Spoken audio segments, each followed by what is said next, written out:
Hello and welcome to the Formless Flow Driven CEO podcast. I'm welcoming to today's show Leslie Ellis from the Charlotte area of the Carolinas in the USA. Welcome to the show, Leslie. Thank you. I'm thrilled to be here. Thank you for asking me. No, thank you. And Leslie, I'm really excited to chat to you today because, first of all, the founder of the company, Meaningful Change Consulting, the word change I absolutely love, but when you bring meaningfulness to it or meaningful, it just makes it even more, I think, important in today's world, especially with everything that's going on and all the complexities. We were just talking 5 years post-COVID, we need meaningful change more than ever. So from what I understand and what we've talked about is that you partner with leaders to navigate change with clarity and intention. And again, we need more clarity and intention than ever because we have so much going on in our minds and our brains and our day to day. It's pretty hard to think straight at times. You've got a background in organisational development and psychology, and Leslie helps clients design change strategies that are both practical and deeply human. And I want to talk to you about that practicality piece as well, because it's just so required and so needed. Like, we can be up here in all the theory and everything else, but taking people on that change journey requires practicality, right? Yeah. So you had the company for 8.5 or 9 years, and tell us about your journey. How did Meaningful Change come about? How did you get to the name as well? I always love to understand that. Yeah, tell us a bit about your journey. Yeah. Well, thank you for asking. So, I'm an accidental entrepreneur. I'm completely in that bucket, like many entrepreneurs tend to be. I wish I could say I was more intentional about it. I was part of, like many folks, I was part of a layoff years and years ago, actually more like 11, 12 years ago. And I started just doing what we call in the US staff augmentation consulting, right? I was just helping out various companies, almost like I was full time for them, but I was a contractor, right? And after a while, I ran into a firm that said, we want to employ you, but you need to be your own business for liability reasons and so on. And so hence accidental entrepreneur. And then once I formed a business, kind of started, I thought to myself, well, maybe I should do this. Maybe it shouldn't just be a legal formality. Maybe I should actually try to cultivate and build an organization. And so that's how I fell into it, quite honestly. My business was called Involved Change Consulting, and I over time changed it to Meaningful, mainly because over the course of my work, what I realized was that the relevance and meaning of the change is part of what makes it come to life. And if I'm working with senior leaders, executives of organizations, helping them to be able to articulate, why are we doing this? What caused us to want to do these big changes? And what are we trying to create with it? Right? Really helps to create that meaningfulness, no matter what the change is. Even if you want to perceive it as a negative, like layoffs. But usually there are some drivers or some reasons behind most organizations doing any kind of change, and helping them bring that to life and bring it into a strategy that actually can realize the benefits they're after is the powerful work, right? Yeah. That's the work that most organizations aren't seeing through to the end. They're just installing or implementing and hoping for the best, as opposed to setting it up for success from the beginning. And are you still seeing that now? Like, are you seeing that more than ever? Oh, yeah. Do you think it's worse? Yeah. Some leaders have gotten better at it. Some of them probably a blend of by default been burned in the past. Right now, I'm willing to look at things a little differently. But we still have a lot of organizations and leaders out there that don't see change as a strategic discipline, a strategic capability of the organization yet, or they talk to it but haven't actually made it at that level of visibility and support and resourcing. And it's still just a downstream thought of let's take care of the change side more intentionally. So I'm still seeing quite a lot of it, and helping organizations make that mindset shift, leaders make that mindset shift for themselves and their teams.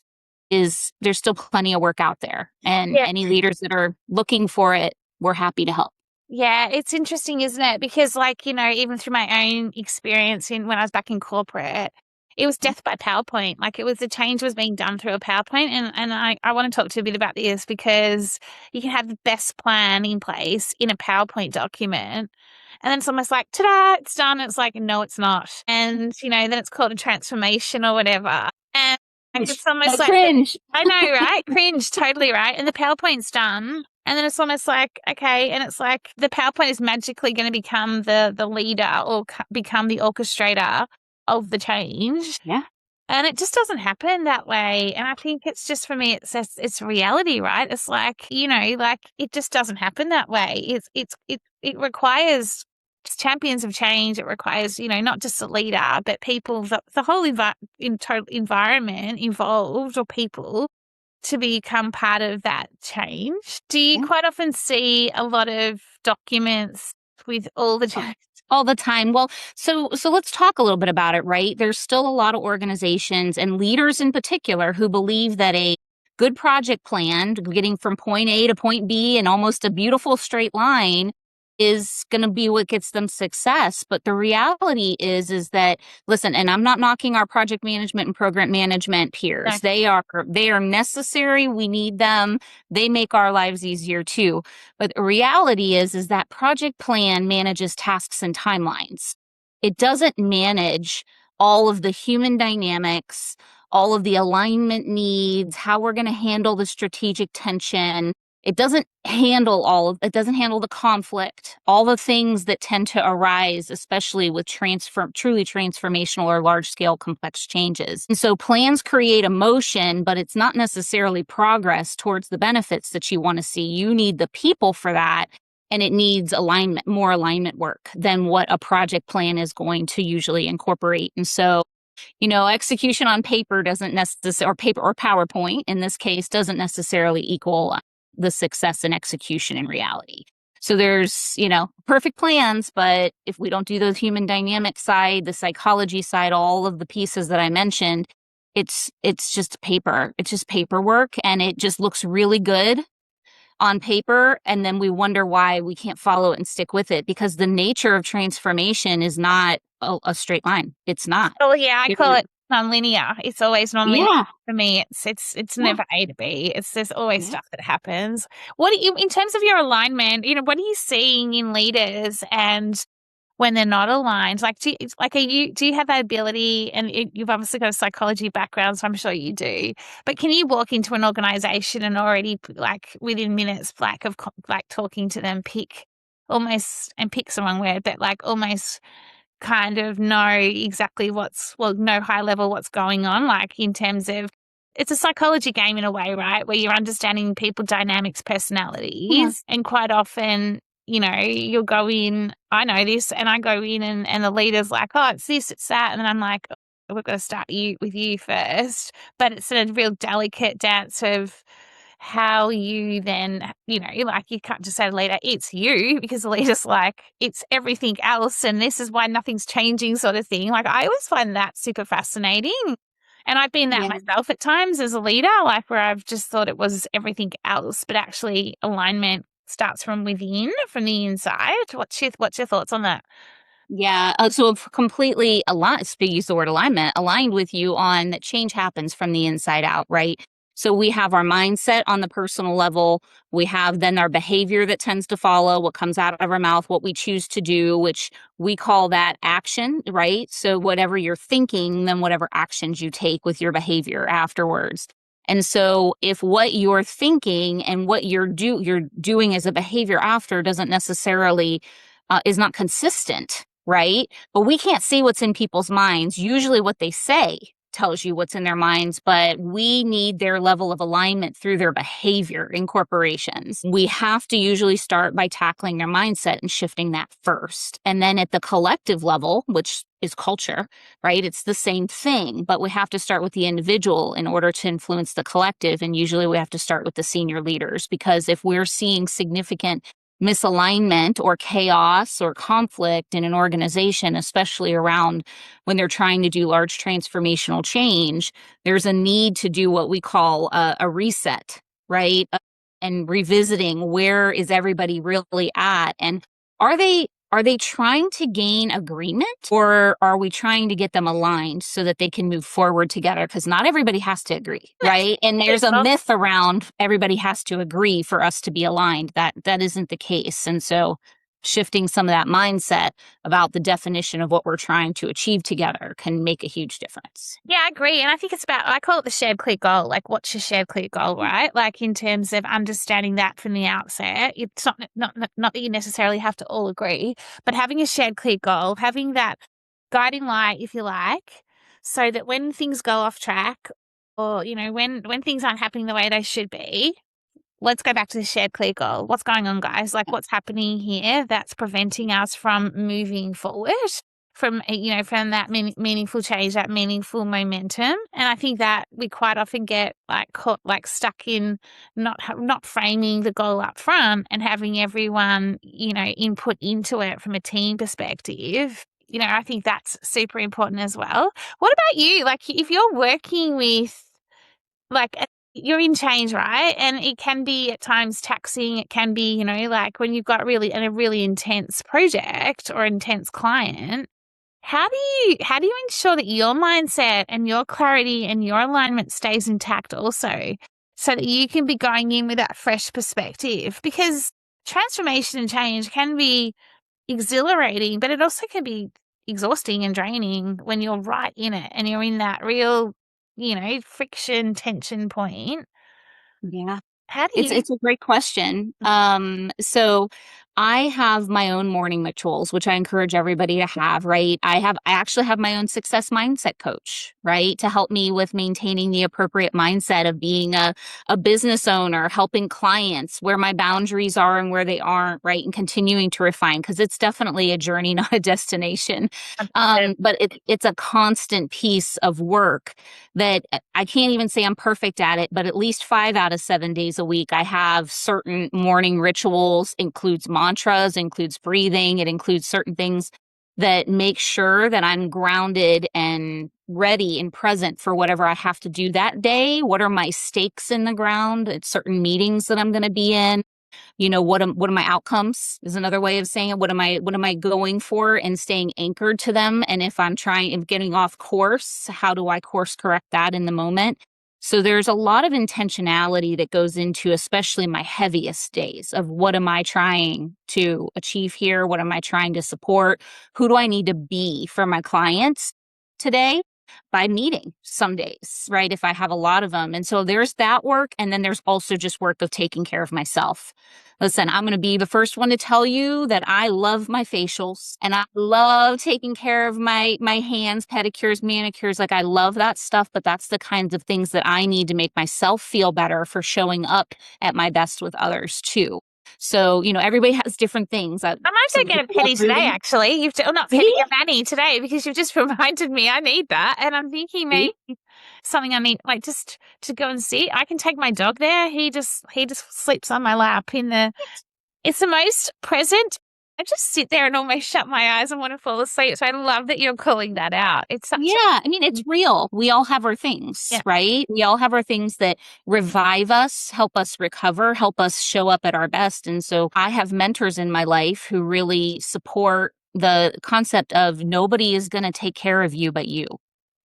You have to make the time to take care of yourself so you can show up and be your best self. And so those are some of the things I do to help with managing the chaos, because it's not even just my clients. Like, my family, for some reason, I just am prone to, we love change apparently, because it just constantly happens with us.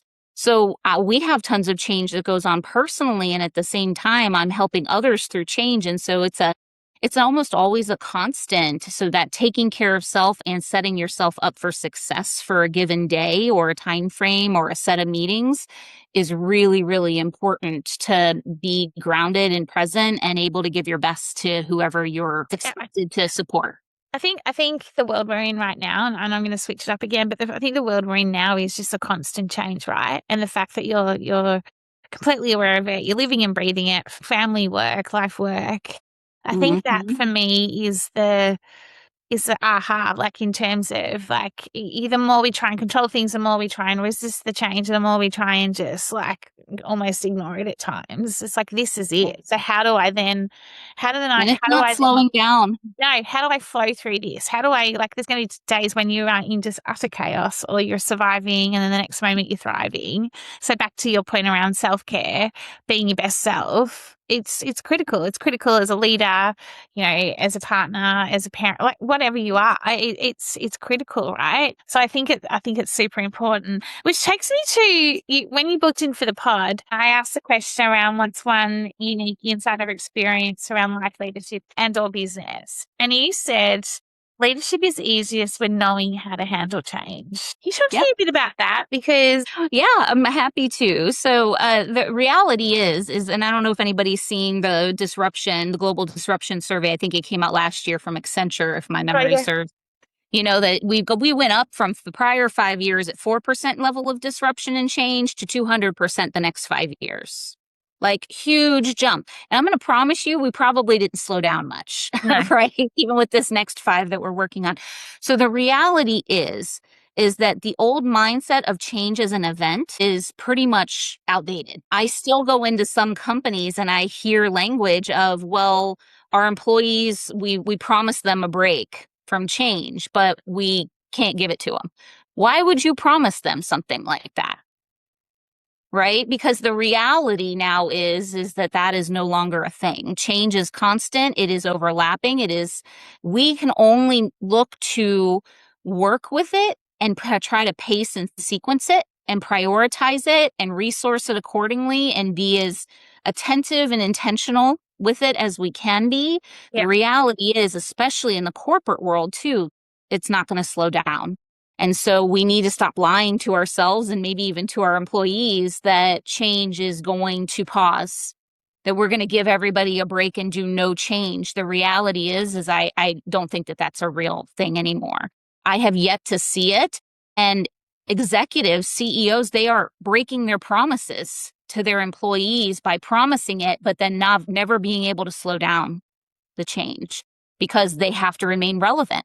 They need to remain meaningful in their own markets. They have to keep up with customer demands, market shifting conditions, all the external pieces that drive change inside organizations. I'm not asking for a pandemic, but I have recently at the doctor been asked if I've been around anyone with COVID or the flu again. And I hadn't been asked that for years. So here we are back being asked questions from 3 to 5 years ago. Yeah.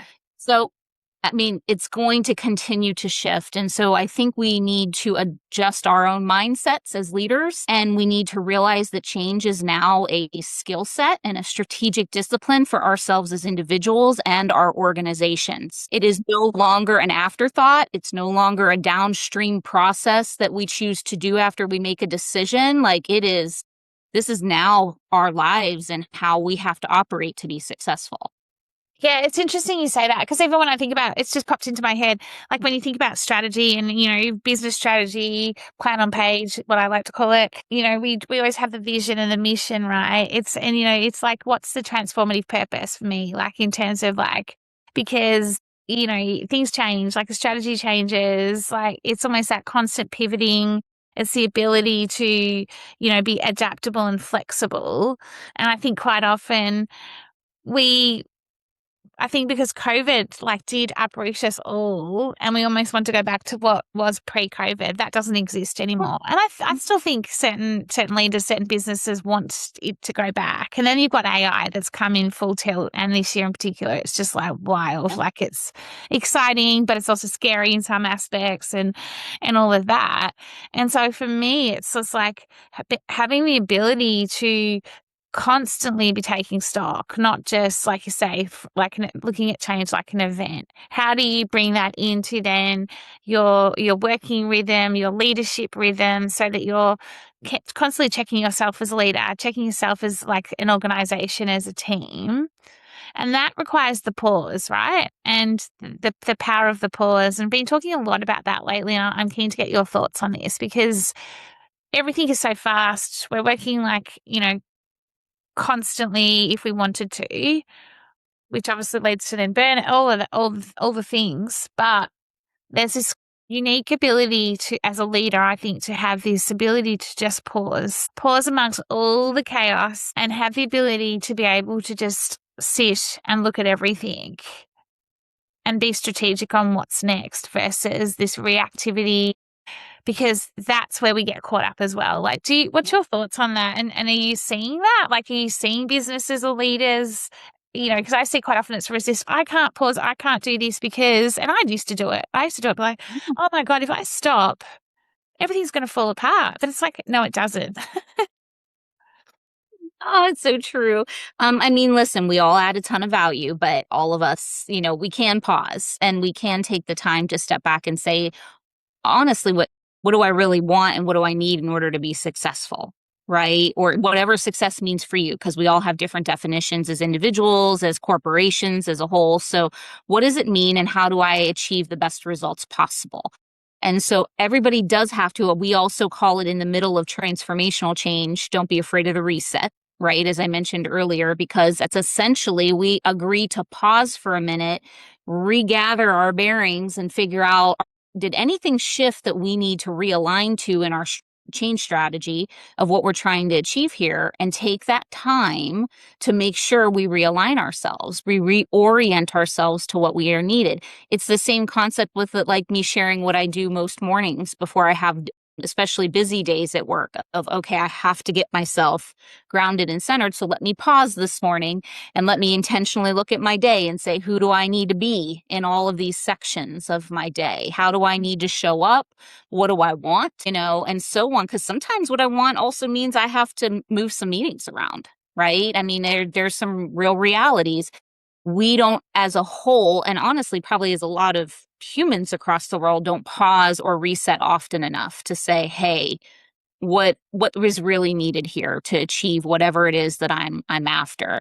And so I completely support the concept of, or take the pause, or don't be afraid of the reset that might be Yeah. needed in a change effort, because it's almost like a catapulting strategy, right? I will go faster, smoother, flow through my day better, flow through the next step part of this change effort, which might be multi-year, if we take the time to reset ourselves. But for some reason, a lot of leaders were fearful of taking that time. Like, our subconscious tells us, you don't have the time to take the time. But then I would ask you, well, then when are you going to have the time to fix it all? Because you're going to make missteps that you wouldn't probably have made otherwise. And you're going to have to take that time later anyways. So why not take it now? Yeah, which takes me to the clarity point, right? Because, like, I'm all about the subtractive psychology, but when we're not clear, when we make the wrong decisions, we make reactive decisions. Like, it all happens that way. And clarity is key. Clarity is everything. Like, when we're clear, we're calmer, Yeah. we make better decisions, we're better people, Yep. we show up present, Absolutely. and we've got The only way you get clarity is you got to give yourself a little bit of time to get clear. yeah. Otherwise, whose agenda are you following? What's happening? And then, to your point earlier, we're more reactive than thoughtful and proactive. And, it's not a bad thing to always be reactive. Sometimes we have to be. That's the nature of the world that we live in. We don't anticipate everything, but there's a lot that that would just make our days, our weeks, our hours, our minutes a lot smoother. So what do you see then as the biggest opportunity for leaders right now? Like right now in this, like we're heading into 2026, not like we've still got a few months to go, but like, what are you seeing? Like AI's everywhere. There's so much change in the world, put it that way, or complexity. Like, what are you seeing as the biggest opportunity? Yeah, so I would tell you, a lot of leaders that I'm talking with right now, they're looking at a couple things, and a lot of it relates to, they have a lot of market conditions external that are hitting them, and they're saying AI, whatever it might be, labor market challenges, regulatory challenges, whatever's coming at them. They're starting to look more and more at their organization structure. And are they agile enough? Do they have the right work functions in place? Do they have the right capabilities to deliver what they need to deliver over the next 5, 7, 10 years, depending on how long out they look at a strategy for? So I think there's a lot of resetting happening in orgs, but what I'm also seeing is a lot of hesitation of saying, we know we need to refresh. We know we need to change up some things in order to really achieve this lofty strategy we just set for ourselves, but we don't necessarily know how to do that change process. And so I'm seeing more and more leaders ask more questions about how do we do this well? Because we can't afford to not do it well, right? We don't have that kind of time like we used to No. have. So the speed of reinvention is speeding up, right? Because our the half-life of reinvention is speeding up in every industry. Like utilities and energy don't have 75 to 100 years anymore to hang out. They don't have it. So they have to speed up, and now it's more like 5 to 7 years. So with that level of shift, companies and leaders are asking themselves, how do we do this better? How do we have more adaptability, be more agile? How do we develop the capability to shift faster?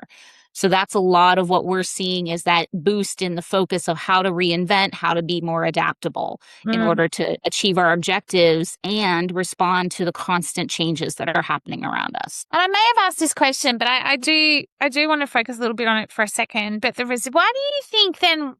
So you go in or you have these conversations, they ask these questions, but yet then when push comes to shove, there's this resistance or there's this fear. What is it? What do you think it is?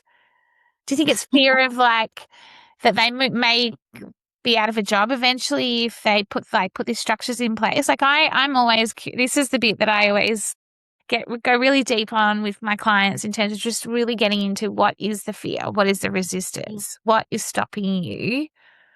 It depends. It depends on if it's an individual level or if it's a collective level, right? So Mm. at an individual level, some of it you hit on. Some of it is just, I don't want to change. I'm happy to help the rest of the org change, but maybe I don't, I don't think I should need to change. There's some of that. There's some folks who have never had the experience of failing before. So Yeah. they're a little afraid of the new environment, that Yep. they're pretty much like, you need to embrace the failure as a learning, as an opportunity, right? There are still some leaders that they've been really successful in their career, probably on the technical and functional side of things. But when they get into that more senior C-suite level, right now, the fear is, if I fail, will I be pushed back down? Will I Yep. not make it? Then there's also a little bit, and this gets a little into the collective sometimes too. And it was funny, I just had an executive not long ago say it to me. And it's like, well, it's possible there's some leaders in his organization who are a little afraid to have people look underneath the hood. What has been happening for the last how many years? It's so And true. why have you made decisions the way you did? Even if we have no intent of there's no punishment, there's legacy, and we honor the legacy. It's gotten us to where we are, but there's still a fear of, if you see what's underneath the hood or you behind the closet door or whatever it might be, that I would be judged and that I'm not going to be considered the great leader that I'm currently, revered as. So there's all kinds of different things and leaders might have other motivators too, but those are some common ones that exist. I don't necessarily want to change. I haven't had the experience of failure and I don't want it to be now, which can work for them and against them. And then you also have the expert development mentality that is still very, very strong in executives from a adult development theory, right? That they know the best, and it's why they won't Yeah. engage some. So it's so true. I already know how to do this, but yet it's like, yeah, but you're not getting your results, are you? So if we talk in getting it installed, implemented, you can absolutely get it in place, but it doesn't mean that you got adoption and you got the results that you said that you wanted back in your business case. Yeah. Fascinating. Two last questions for you. Tough conversations, or conflict. You brought that up. You brought that up earlier. We didn't tap into it. How do you handle them? How do you, because you're change, right? The word change instantly is like, there's always I love that you've got this meaningful change, because everything you're doing is meaningful. Yeah. It's not, I always say it's not personal. It's meaningful. It's not personal. Yeah. But you must come across some tough conversations that have to be had. You have to call it. Yeah, we do. Yes. And I do on the regular. I'll be honest, I've started shifting my own mindset around that they're not really difficult conversations. They're opportunities, because going into it, if it's already difficult, it means there's some type of misalignment, there's some type of conflict, and somebody is asking for help in some way, even if they don't realize it. And so I have a reframe I on like some of it. that that goes on inside of my head that makes it a little less anxiety ridden going into it. Right. But then also, I've had some really great mentors and teachers over the years teach the concept of self disclosure to help the you touch into the human relationship part of I'm coming in as a human. I'm inviting you be to come in and be a Yeah. human with me, and let's talk this through. And being a little more vulnerable to bring the Tension conflict down. down Yeah. to a level we can talk about it and work through it. Because generally, it's not always that people want different things, that somewhere along the line something got confused, something isn't clear, they feel like they're not valued or their needs aren't getting met, a misinterpretation of something. Like there's usually not something so big most of the time that has to be tackled. And then sometimes you have to let folks know, if it's really very, sometimes I'm just going to be direct with you. Yeah. Right? And I will tell them I'm nervous about being direct with you if I think that I am, and I'll just tell them that. And usually it softens them enough, right, that they'll at least hear and try to listen to understand instead of listen to respond. But then you have the folks who are natural deflectors, you have the folks who go into victimhood, and you just can't, in those conversations, I just don't feed it. No. And for You me, just don't feed it. no, neither. And I think it's feedback with positive intent, right? Like Yeah. I always go here. I'm going to give you some feedback with positive intent. It's intentionally positive, but Yeah. yes, Well, and if I've contracted with a leader and I'm working with an executive, then I should have, if I didn't, shame on me. But from being a trusted consultant and advisor, I have pre-set up in the beginning of our relationship that how we have these we'll kind of work together. Yeah, conversations. And also that what you hire me for is this. You didn't hire for me to come and you be all rainbows and sunshine with you all the time. You hired me to help you get results, right? Okay, well, then I have some feedback for you that something that you yeah, shared recently didn't land, and so on. And so I can always go back to the original contract or design of the relationship with executives. And if I didn't do that, then shame on me. And then I have to figure out how to do that in order to be, for that executive to be more open to it. yeah. My last question for you is, if where am I going with this? It always comes to me. I need to just get it out properly. So, what a piece of advice would you give anyone, or a leader or a business who was, let's just call it a crossroads, Mhm. and the business wasn't performing, it wasn't heading in the right direction, if you like, and they were like literally at a crossroads and they didn't know what to do. What would be one piece of advice you would give them as a starting point when it comes to change or meaningful change? What would be the one piece of advice you would give them? Well, I would first ask them, do you know what you want? Because the reality is if something's going and they're now at a crossroads, somewhere along the lines, they either stopped going after what they wanted, which was a thriving business and sales and whatever that was needed to keep it out of the crossroads hairs. But then also for themselves, what do they want? Because a crossroads, again, is an opportunity. And so you're now at a crossroads and you have a chance to make this whatever you want. You can step away, you could sell, you Yeah, could revive it, you could do whatever. But if you're not clarity on what you want personally and professionally in this scenario, then I would encourage you to go pause, to use your word, reset yourself, get clear on what you want, and then determine your path forward, because all it is a choice. yeah, I love that. Thank you so much, Leslie. It's been such a joy and a privilege talking to you. It's always great when we have these meaningful change conversations, and it's certainly been that. Thank you so much. How do we find out more about you? How do we find out more about Meaningful Change Consulting? Yeah, thank you for asking. We have our website, meaningfulchangeconsulting.com. I'm also on LinkedIn. Like, you can find me at Leslie A. Ellis, or you can find me through Meaningful Change Consulting's business page. I'm fairly active on there, so you would get me if you sent me a message. So those are probably the two best ways to Yeah. find me. Of course, you can get our info email on our website. So just send me a message. It comes right to me. Awesome. Thank you. Thank you so much. I'm going to let you get back to your evening, and I really appreciate the chat. And yeah, have a lovely evening. Yes, and enjoy your pedicure. and Thank manicure. you.